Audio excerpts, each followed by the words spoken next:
Hello Americans channel. This video is made by free videos from Storyblocks, and these images and video we use just for explanation, and it's free use also. America's tipping culture has been called into question time and again, but one incident might just take the cake. When a bride-to-be received an unexpected tip request, she felt her blood begin to drain as she not only felt shocked but also guilted. Was she right to be dismayed? You decide. Bride-to-be feels her blood drain after unexpected tip request.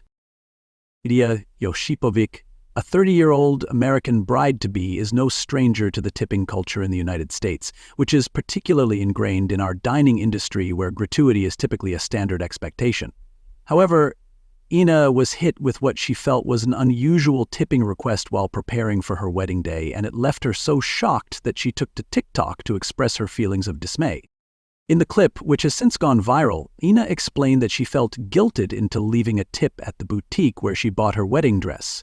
After giving a reluctant I do to the request for gratuity on the bridal gown purchase, Ina felt mortified, leading her to vent her frustrations on video, which opened up an opportunity for viewers to discuss and debate our tipping culture and how far it now reaches. Can we talk about tipping culture and the weirdest place that you've ever been asked to tip? Ina Yosipovich asked as her tip clip began. I went shopping for my wedding dress like a week and a half ago, and I ended up finding my dress at the first store that I went to. I'm not joking. When I went to go pay, they flipped their little iPad around and it asked for a tip.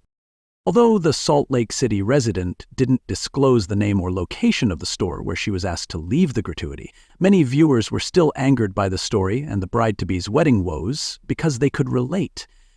In fact, many joined Ina in decrying the widespread tipflation that's seemingly taken our country by storm, with more and more places requesting gratuity for every little service. According to the New York Post, Ina didn't explicitly reveal how much her dress cost. However, viewers were able to use deductive reasoning to realize that the price was approximately $3,500.00 based on the information provided by the bride.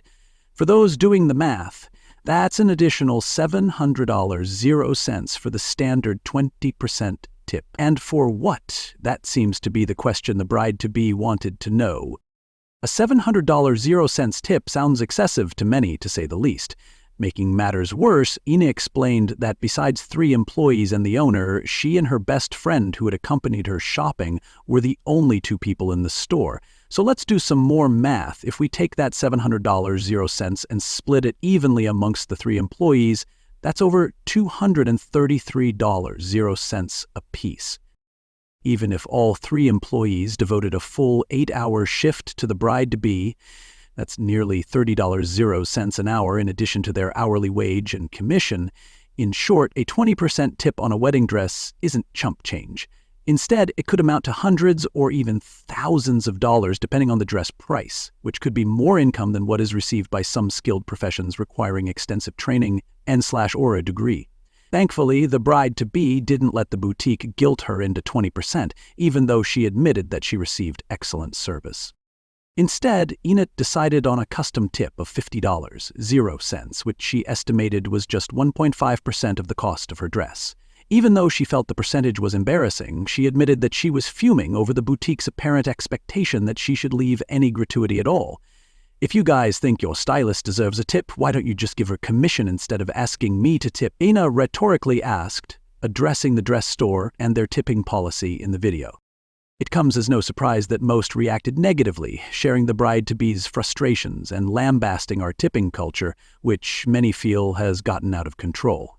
I literally have no shame just pressing no tip, one supportive viewer wrote, while another shared a similar sentiment, writing, I am on the no-tip plan for most things nowadays other than waitstaff, salons, and mishelpful people. I'm okay saying no. The long list of places that have asked for a tip, according to viewers who sounded off in the comments, is mind-boggling and insane. Rather than giving those in the service industry added incentive to do a great job, it would seem customers are instead suffering tipping fatigue even at places where patrons self-serve.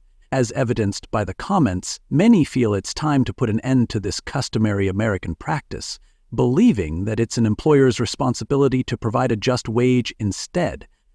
I don't disagree. Do you?